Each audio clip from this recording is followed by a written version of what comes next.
2. Começa agora o Folha no Ar, primeira edição.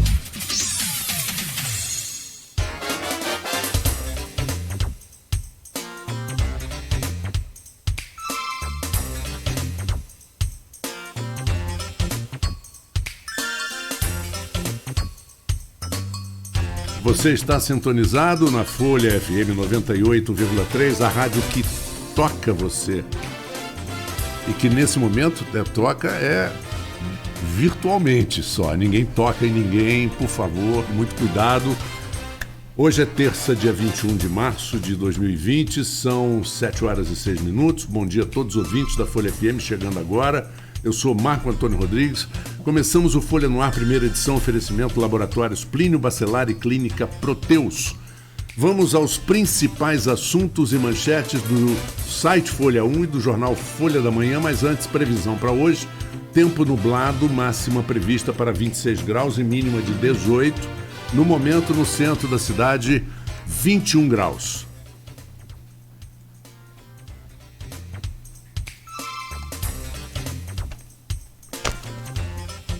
E o Covid-19, Campos tem o primeiro caso confirmado e o Rio de Janeiro trará hospital. Ele veio de São Paulo, teve contato com um parente infectado. Idoso de 83 anos morre em São Francisco de Itabapoana com suspeita de coronavírus. Prefeito anuncia beneficência como centro de combate. Assuntos em destaque. Mandetta sugere adiar eleições. Bolsonaro recua em um artigo de MP. Corte de água, luz e gás proibido por lei. Incertezas da ASIC e CDL no comércio. Projetos de esporte e cultura na internet. Bancos e lotéricas também vão fechar. A Aedes aegypti, Lira, aponta alto risco de infestação do mosquito. No Ponto do Carmo, matam um a tiros e depois da PM na Baixada. Fogem da PM na Baixada. Contagem regressiva, faltam 36 dias para o Supremo julgar a partilha dos royalties. Os nossos ouvintes podem acompanhar as nossas transmissões através dos aplicativos de iOS e Android, pelo Facebook, YouTube em Folha FM 98,3 ou pelo nosso site folhafm98.com.br. No programa de hoje nós temos aqui, bom dia primeiro Beto, está ao meu lado na técnica, Aloysio Abreu Barbosa, prefeito Rafael Diniz já está presente conosco, Arnaldo Neto, doutora Andréia também, todos aqui devidamente afastados aí, numa distância de 1 metro, que é o exemplo que nós temos que dar. A gente conversava aqui um pouquinho, mas, Aloysio, nós temos essas manchetes. O primeiro caso confirmado no Rio de Janeiro, aliás, aqui em Campos, né? Um rapaz veio de São Paulo e teve contato com um parente infectado. Bom dia a todos vocês. Bom dia, Marco. Você quer falar mais alguma coisa? Se você quiser, eu posso dizer, porque hoje eu vou entrar de férias. Aliás, na verdade, já estava quase com 1 ano mesmo de rádio, que um ano é dia 28, agora na sexta-feira, sábado, na verdade. E devido ao fato de eu ter 68 anos e ser do grupo de risco... Ex-tabagista também, né? Ex-tabagista, fumei por um tempo... Bom tempo, Marco. Fumei por bom tempo e, além do mais, as lesões causadas por cigarro, elas não revertem, elas continuam lá. Você impede o crescimento, mas só elas... não evolui. Só não evolui, mas elas continuam lá. Então, o meu pulmão, evidentemente, não é um pulmão com uma saúde de um homem que nunca tenha fumado na vida. Tudo isso é muito, muito perigoso. Além de tudo, aquelas notícias que a gente assiste e vê de netos a gente tem neto, tem filho, e o filho sai, é rebelde e acaba expondo a gente a uma contaminação que a gente evidentemente não quer, se Deus quiser não teremos, mas a gente vai estar diariamente trabalhando nos bastidores aqui para contribuir com Folha no Ar e outras atividades da rádio. Eu vou deixar então com o Arnaldo. Vou dar uma assessoria aqui ao Beto e tal, porque a coisa é um pouco diferente da operação normal, mas vou estar aqui já do meu lado o Arnaldo Neto. Arnaldo, bom dia. Se você quiser comentar alguma dessas notícias aqui que nós temos.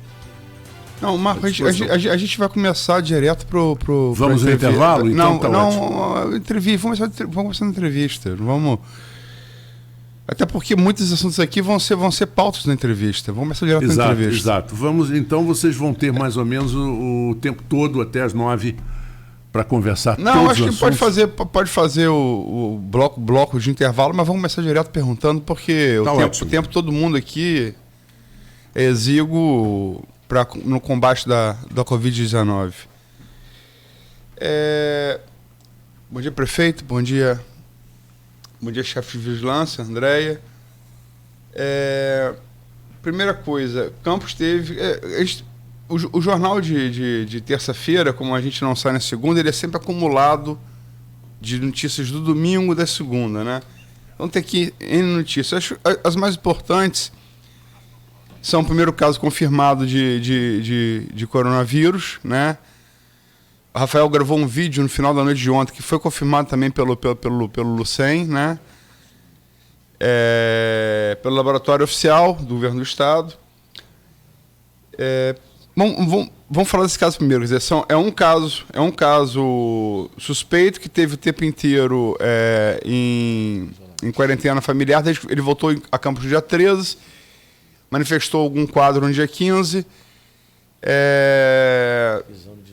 Exame 18, enfim, foi confirmado.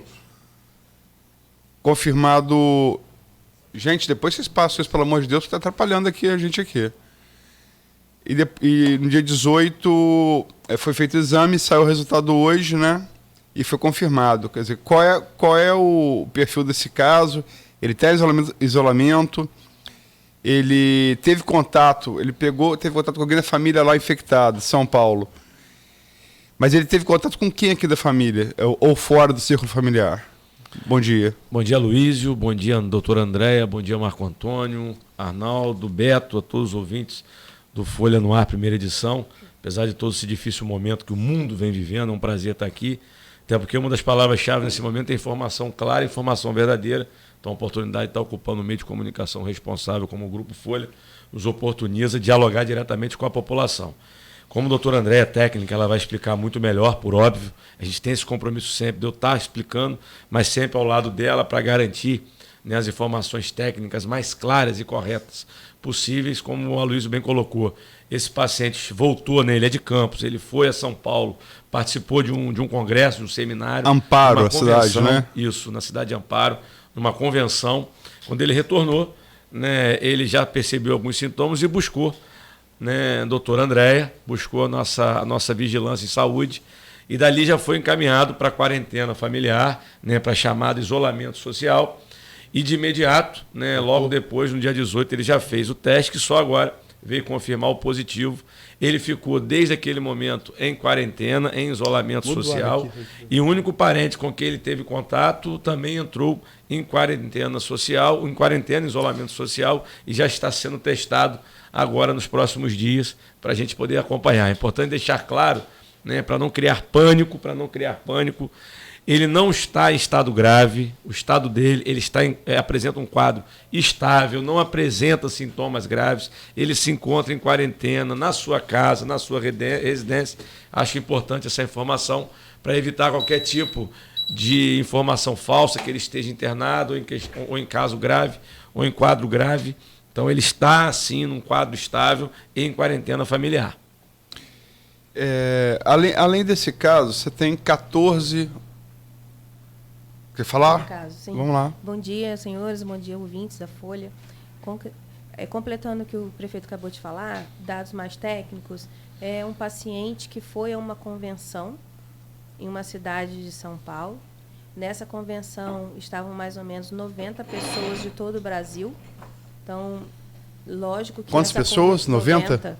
Essa convenção não deveria ter ocorrido, principalmente pelos casos já tendo iniciado em São Paulo, na ocasião, mas ocorreu durante no dias 9 e 13 de março. Então, nesse período, né, várias pessoas do país no mesmo local, que foi um hotel mais afastado da cidade, mas não deixou de ter, né, várias pessoas suspeitas, vamos dizer assim, porque ontem eu confirmei que neste local o evento em si foi de uma indústria farmacêutica, e logo depois que as pessoas foram para suas residências, muitas delas começaram com síndrome gripal, né? Não estou afirmando que foi na cidade de forma alguma, mas o contexto de pessoas que vieram, por exemplo, de São Paulo, né? Tinham muitos paulistas da capital ali, isso daí provavelmente pode ter ocorrido alguma infecção, sim, e eles passaram por vários aeroportos na volta.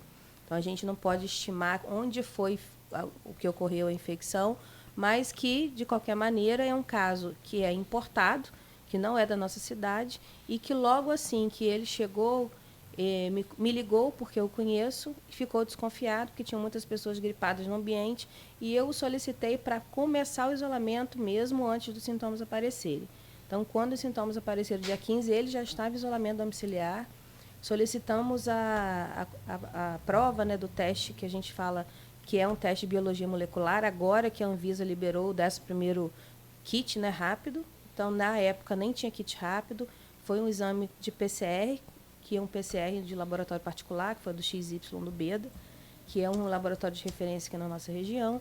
E passaram, né, a sair os resultados 6 dias, porque a demanda estava muito grande. Então, a partir daí, o resultado, né, foi liberado ontem, nós passamos para o Estado, e o laboratório, isso é importante falar, porque alguns laboratórios não são validados pelo LACEN, mas pelo grande volume, pela validação que o LACEN fez ao laboratório de Minas, que é a parceria do XY, que é o Hermes Pardini, não precisou fazer uma contraprova no LACEN, e o LACEN deu ok para a comprovação desse primeiro caso, né, no nosso município. Agora, nós temos, além desse caso, nós temos outros 14 casos, né, suspeitos. Esse é o primeiro confirmado. Desses 14 casos, 5 estão em estado grave. Agora 4. Por quê? Porque um deles já saiu da fase crítica e o resultado deu Covid negativo no PCR. Qual deles? O do Beda, do CTI do Beda. Uma senhora, não era? A senhora negativo também, mas tinha um outro do Beda também que deu negativo. Tinha uma senhora que foi no dia que sua mãe operou que você entrou. A senhora, na verdade, a gente tem que ter muito discernimento em relação ao quadro clínico, a radiologia e a história do paciente, né? Então, apesar de ser uma paciente idosa, ela era DPOC, era tabagista. Então, muitos indícios para uma evolução ruim de uma gripe comum. E foi justamente o que aconteceu, ela foi positiva para outro vírus, mas mesmo assim, na atualidade, a gente faz também uma pesquisa para o Covid, e o Covid deu negativo, e o outro paciente também Covid negativo. Então, vamos lá. Tem um paciente... Então, não são mais 14, são 13. São 14 porque entrou mais um paciente. Grave ou moderado? Não, caso normal, caso leve. Então vamos lá. Então, os dados são novos. Engano, graves são 4, não é isso, doutor? 4 Mas graves. 4 suspeitas e 4 graves. Aí são 10 outros leves, 10 outros leves, sim. esse 15º a mudança está nesse verdade, do Beda. Luiz, o que era suspeito está confirmado, o 15º, que é o paciente. Até ontem eram 15. Eu tô situando, calma só um pouquinho, gente. Confirmado. Eu tô situando o caso logicamente confirmado. São 14 suspeitos. Não confirmados, suspeitos. A dúvida estava, né, no caso grave, que acabou negativado. Então nós temos. Um deles passou de ser suspeito para ser confirmado. O primeiro. Sim, mas esse caso não. Eu estava falando dos graves. Esse caso não era grave. 4, perdão. Sim, então, né, tinham 5, um foi negativado, entrou um outro caso que não é grave, então temos 4 casos graves. 2 na UTI da Unimed e 2 na UTI do Ferreira Machado, correto? Correto, sendo que um adulto da Unimed vamos ter uma criança, né? Isso. Como é que estão a evolução desses 4 casos graves? Um mais grave do Ferreira, porque a gente acredita que não seja nem o Covid, seja uma infecção bacteriana grave, A menina de 19 anos que gerou aquela celeuma toda que a gente vai falar daqui a pouco. Isso. Então, essa jovem, né, provavelmente não é Covid, mas mesmo assim, na atualidade... Você acha que é né, bacteriana, né? Acho que bacteriano, uma sepse bacteriana, um quadro extremamente grave. E o outro que está no Ferreira é uma criança neuropata. Todas as crianças, 2 crianças são neuropatas, tem um fator, né, de comorbidade. Há 2 crianças? Uma na Unimed e uma no TIP do Ferreira Machado. Então, no Ferreira Machado tem a menina de 19 anos e a outra criança? Isso. Esse fato que a outra criança eu não sabia. Também não. E como é que vocês veem... Você quer falar sobre isso, Rafael? Não, a gente vem acompanhando de perto todos os casos. É importante deixar claro que a gente só pode confirmar que se trata de coronavírus, Covid-19, quando o teste dá positivo, e que a gente tem que ter muito cuidado com as fake news que vêm surgindo, né? Inclusive naquele próprio dia, naquela madrugada, né? De sábado para domingo. De sábado para domingo, com relação a jovem de 19 anos, né? De imediato, né? Já havia sido feito um exame clínico, como o doutor André bem colocou, por vários médicos. Acredito que 3 médicos fizeram a análise da paciente para confirmar, né? Na verdade, confirmação só com o exame, caso, como né? eu disse, a discussão do caso, e já ali já ter um diagnóstico clínico do caso, né? Exatamente. Essa é a minha preocupação que eu tenho sempre colocado. Não sou técnico, daí a presença sempre do doutor André, mas essa responsabilidade da gente ter cuidado. A gente só pode confirmar o caso de coronavírus em dando positivo e confirmado pelo LACEN, que é o laboratório referenciado pelo Estado. E como é que... Essa coisa das fake news é inevitável no mundo que a gente vive. Infelizmente, isso é inevitável. Mas eu coloquei ontem, desculpa te interromper, nós estamos na primeira pandemia de redes sociais. Isso é importante. A propagação rápida da informação, seja ela verdadeira ou falsa, era diferente na época de 2009 do influenza, por exemplo, que não era nesse tamanho, né, tão vultuoso. E isso, com certeza, apavora, causa pânico. É uma das coisas ruins e boas ao mesmo tempo, né? Mas sabendo dosar, com certeza. Ontem, bom dia a todos. Primeiro, ontem o Jornal Nacional fez até uma matéria sobre essa questão de fake news, inclusive com a punição a algumas pessoas vinculadas à área da saúde em São Paulo. Aqui em Campos nós temos, São João da Barra teve um caso também, inclusive de lixamento virtual. Pegaram uma foto de uma mulher que está com suspeita, ela e a filha, colocaram isso nas redes sociais e falaram que ela estava andando pela cidade, transmitindo vírus de forma inconsequente, uma coisa que não estava acontecendo porque ela estava de quarentena.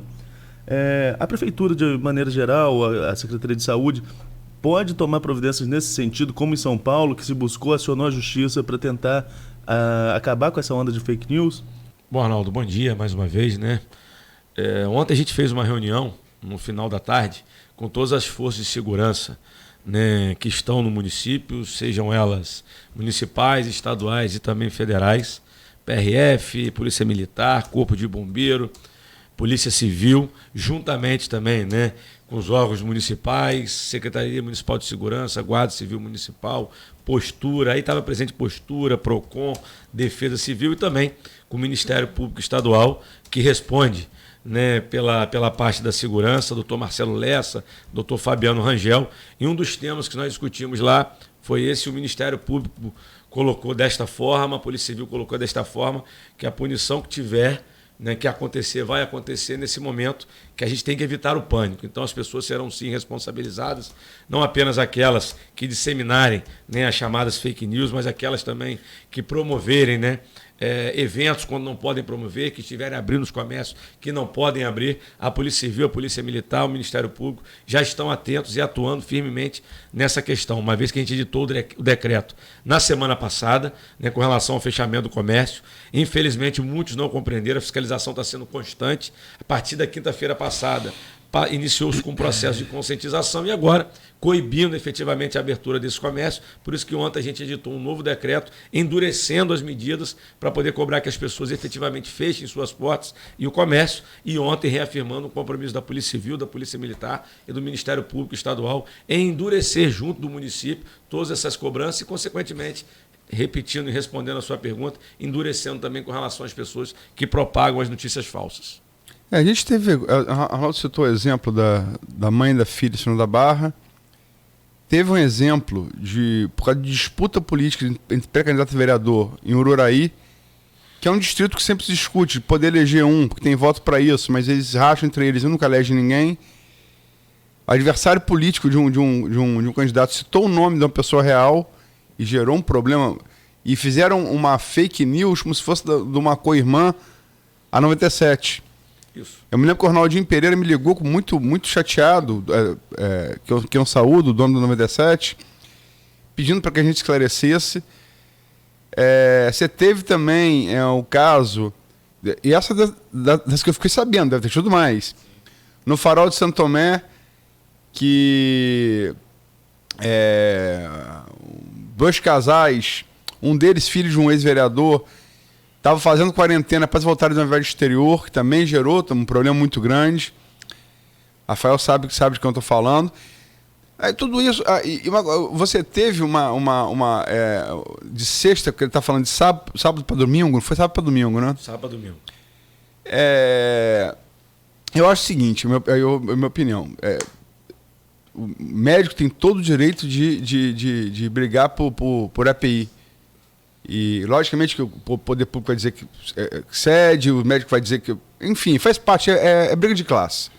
Uma classe vai querer dizer que não, a outra vai... Isso faz parte. Agora, você ir para disseminar um bando de áudio em WhatsApp e falar vai morrer muita gente, e pior, dar uma coloração política pedindo para votar ou para não votar em A, B e C, aí já é outra coisa. Eu quero saber a opinião de vocês sobre isso. Luiz, bom, primeiro... E pior, um profissional de saúde. Eu acho que o momento é de todo mundo compreender que a gente tem que estar unido, independente de sua bandeira partidária, da cor do seu clube, da sua religião. Se a gente não estiver unido, a gente não vai enfrentar essa questão. Até porque o momento é de conscientização, é de informação responsável, é de isolamento social. Não adianta, a gente vai estar falando aqui daquilo que a Prefeitura, o Estado, o Governo Federal vem fazendo com relação a leitos de UTI, a equipamentos de proteção individual, a quartos de internação. Isso tudo está acontecendo, vem sendo trabalhado por todas essas esferas, mas se nós não fizermos o nosso papel agora, nós podemos estar enfrentando daqui a pouco que outros países, infelizmente, vêm enfrentando. Esse é um ponto. O segundo ponto é com relação...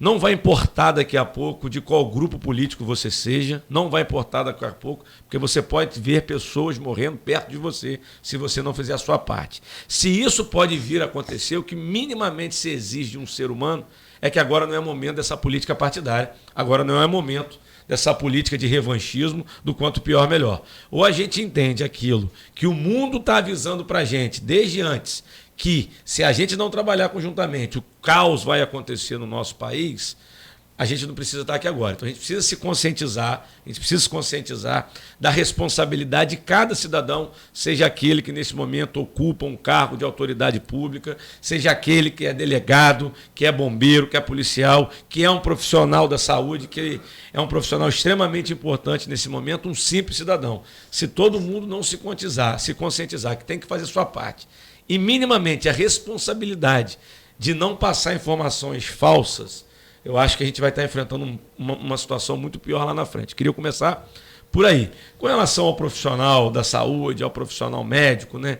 Você falou dessa rixa que infelizmente, desse racha que infelizmente existe há alguns tempos, né? Não apenas no meu governo, mas já existiu em outras oportunidades também. Eu queria deixar muito claro, né, a Luiz e todo mundo que nos escuta, desde o último sábado, na verdade do domingo, talvez até um momento como esse, né, de uma irresponsabilidade de uma profissional, na minha opinião, uma irresponsabilidade, protegendo, respeitando o nome da pessoa, que eu acho que é importante também, a gente promoveu um diálogo aberto com as instituições que representam a categoria médica, deixando muito claro, seja para o CREMERG, seja para o sindicato. Eu falei isso pessoalmente, por telefone no momento para o doutor Zé Roberto, depois para a doutora Cíntia Cordeiro, depois para o doutor Rogério Bicalho, quando esse esteve presente ontem na nossa reunião da segurança, para representar o CREMERG na reunião de segurança. Estendemos uma bandeira branca, completamente, para o profissional da saúde. Não é momento de discutirmos. Inclusive, pedidos que eles fizeram, nós estamos atendendo no sentido de que nós temos que estar unidos nesse momento. Poder público, todos os profissionais de saúde, todos os profissionais de segurança, como afirmamos nessa reunião ontem com as forças de segurança, temos que estar todos unidos nesse momento de enfrentamento. Não adianta briga, não adianta rixa, não adianta racha. A gente precisa se unir para promover esse enfrentamento. E um ponto importante que você colocou, Luiz, com relação aos equipamentos de proteção individual. Essa é uma dificuldade que o mundo está enfrentando com relação à aquisição desses equipamentos. Os Estados Unidos sofrem com falta de equipamento, tantos outros países sofrem com falta de equipamento e com certeza não seria diferente no Brasil. E quando a gente fala no Brasil, a gente está falando da rede pública e também da rede privada. Ambos sofrem com essa falta de equipamento. Por quê? Porque a demanda, a necessidade está muito maior, infinitamente maior do que a própria oferta. É importante deixar claro que até agora o município não recebeu nenhum equipamento de proteção, seja do governo estadual, seja do governo federal. Todos os equipamentos que estão sendo ofertados estão sendo adquiridos pelo próprio município. Não há possibilidade, repito, seja pela rede pública ou seja pela rede privada, de fazer uma aquisição em grande escala. As aquisições estão sendo feitas quase que diariamente. Chegam 9 mil luvas, daqui a pouco chegam 3 mil luvas. Chegam 4 mil toucas, daqui a pouco chegam 2 mil toucas, diariamente. E um ponto que eu tenho deixado muito claro para os profissionais da saúde. Eles estão, inclusive a afirmação ontem do Dr. Rogério Bicari na nossa reunião, que é o representante médico, representante do CREMED. Um dos representantes do CREMED, no final da semana passada, visitou os nossos almoxarifados. Palavras dele ontem na nossa reunião. Ele viu que tinha os equipamentos de proteção individual e eu tenho deixado isso muito claro para os profissionais. A gente vai mostrar que a gente está adquirindo, a gente quer que vocês participem desse processo de aquisição e, mais que isso, nos ajudem na distribuição de todo esse equipamento. Precisamos ter um uso responsável dos equipamentos de proteção individual, para que a gente possa tê-los sempre que necessitarmos. Estamos ainda num processo inicial de toda essa batalha. Se nós estamos precisando hoje já dos equipamentos de proteção individual, imagina ali na frente, quando o pico chegar ao nosso país, ao nosso estado e à nossa cidade. O pico está previsto para aqui na cidade, projetado para 20 de abril, mas o Mandetta fala, né, e todos os especialistas falam que essa curva ela não vai começar, ela só vai estacionar lá para junho. Sim. Para depois cair talvez em agosto, né? Junho, julho estaciona, abril, maio cresce. Então a gente não está nem no o pior não chegou, por isso que eu tenho ainda. pedido aos profissionais que nos ajudem. Eles estão fazendo parte das comissões, seja de treinamento como também de distribuição dos EPIs, para mostrar que é um trabalho coletivo, para mostrar que não está faltando nada. Mas deixa eu só fazer essa pergunta para a Andréia, porque é uma coisa técnica. Inclusive, eu tomei conhecimento com ela, que eu não sabia. Depois que ela falou, passei a pesquisar e constatei que, de fato, o que ela está colocando era verdade. Com base em estudos que ocorreu na China e na Itália, são os dois casos, por enquanto, mais graves, né? Sim. A Espanha agora também está começando a subir. Mesmo com todos os EPIs, com tudo bonitinho, o cara é igual astronauta da NASA ali, os índices de ficção chegam a até 40%. Não é uma média, mas é retirada do equipamento. 40%. E que isso se dá quando você, como o Rafael colocou, quando você vai retirar o A equipamento. grande maioria deles, sim. Como isso é possível? Me explica isso. Eu vou fazer agora o papel que eu não gosto de fazer, que é de tentar interromper um pouquinho, mas a gente precisa de um intervalo e deixar para a doutora Andréa responder no próximo bloco. Tá bom. Marco era mais suave nesse papel. Que tem que me acostumar e tentar ser mais suave um pouquinho. Então. Mas a gente vai no intervalo agora e na volta a doutora Andréa responde essa questão que é importante. E eu acho que é até bom a gente colocar que é uma entrevista importante de utilidade pública, né? Porque, como o prefeito colocou aqui, e ontem, no domingo, até o presidente da República reconheceu em decreto a importância da imprensa nesse momento de combate à Covid-19, né? A gente não era animal de extinção, agora viramos... Agora a gente entrou importante? Entramos ali na lista das atividades importantes. Vamos lá, Marco Antônio. Bom, então vamos ao intervalo, já a gente volta com o prefeito Rafael Diniz e com a Andréa Moreira.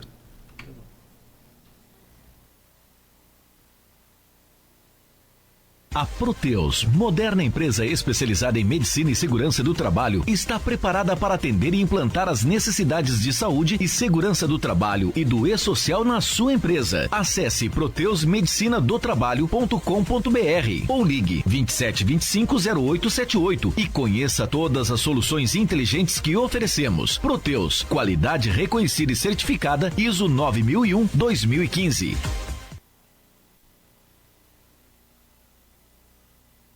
Coronavírus. A Prefeitura de Campos tem um recado importante para você. Em caso de sintomas leves como tosse, febre, permaneça em casa e isolado dos outros familiares. Se os sintomas se agravarem ou havendo cansaço e dificuldade para respirar, procure uma dessas 4 unidades: UPA, UPH de Guarulhos,